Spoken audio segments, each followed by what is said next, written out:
ঐতিহ্যমণ্ডিত হৰি মন্দিৰত চোৰৰ লুটপাট দানপাত্ৰৰ তলা ভাঙি চোৰে লুটি নিলে নগদ ধন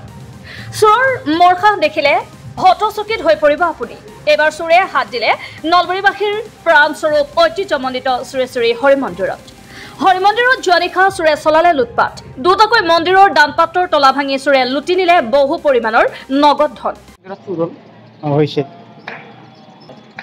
হনুমান শিৱ কালী মন্দিৰ এটা জেগাতে আছে এটাই আৰু সেইফালে নামঘৰটো হনুমান মন্দিৰৰ পুৰণা বাক্সা ভাঙি পেলাই গোটেইখিনি পইচা নিছে বাকী একো নিয়া নাই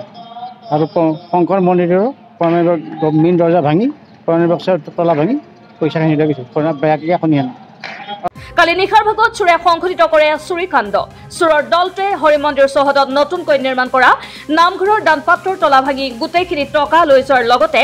একেলগে থকা শিৱ কালী হনুমান মন্দিৰৰ দানপাত্ৰৰ তলা ভাঙি লুটি লৈ যায় সমস্ত ধন মেইন গেটৰ দৰ্জা মোৰ কথা তাতে লাগি আছে পিছফালে সোমাই পিছতে বস্তুবিলাক পৰিচয়ৰ বস্তুবিলাক বন্ধ হৈ আছে আৰু পিছতে যিখন পিছফালে কাপোৰ সেইখন ফালা আছে আৰু চাইডেদি কি সম্ভৱ উঠিছে কিজানি কাপোৰ বালি সোমাইছে কাপোৰ ফালে কেনেকৈ সোমাইছে সেইটো নাজানো আৰু নামঘৰত তলা ভাঙি সোমাইছে নামৰ তলা ভাঙি সোমাইছে 7টা বজাত পিছত হৈছে ঘটনাটো সেইটো কেতিয়া সেইটো নাজানো আৰু দুইটা দাম বাকচৰ পৰা প্ৰায় 30,000 টকা চুৰি কৰি নিয়াৰ সন্দেহ কৰিছে সমিতিৰ বিষয়ববীয়াসকলে এই চুৰি ঘটনা সন্দৰ্ভত ইতিমধ্যে আৰক্ষীক জনোৱা হৈছিল যদিও আৰক্ষীয়ে চোৰৰ সন্ধান উলিয়াব পাৰিবনে নাই সেয়া স্পষ্ট নহয় দান বাকচৰ ধন চুৰি কৰি নিয়াৰ লগতে মন্দিৰৰ সা সামগ্ৰী আচবাবসমূহ লণ্ডভণ্ড কৰে চোৰৰ দলটোৱে মুঠৰ ওপৰত চোৰৰ মৰখাহ দেখি হতচকিত হৈ পৰিছে সকলো আমাৰ নামঘৰটো হৰি মন্দিৰৰ শ্ৰী শ্ৰী হৰি মন্দিৰৰ যিটো নতুন কৰি নামঘৰ হৈছে এই নামঘৰটোৰ আমাৰ যিটো দানপত্ৰ আছিল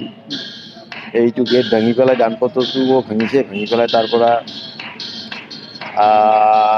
দান বৰঙণি যিখিনি আছিলে সেইখিনি গোটেইখিনি লৈ গৈছে আৰু দ্বিতীয়তে আমাৰ যিটো হনুমান মন্দিৰ আছে এতিয়া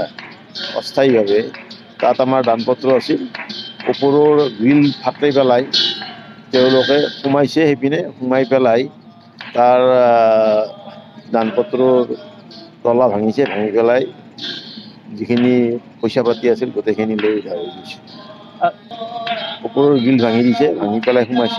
সোমাই তলা ভাঙিছে দানপত্ৰ ভাঙি পেলাই দানপত্ৰৰ যিখিনি পইচা আছিল চান্দা পাতি আছিল গোটেইবিলাক লৈ গুচি গৈছে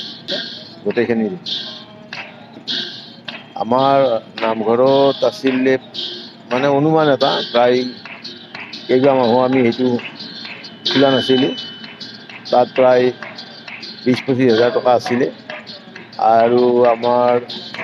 শিৱ মন্দিৰ আৰু হনুমান মন্দিৰত প্ৰায় 5,000 মান টকা আছিলে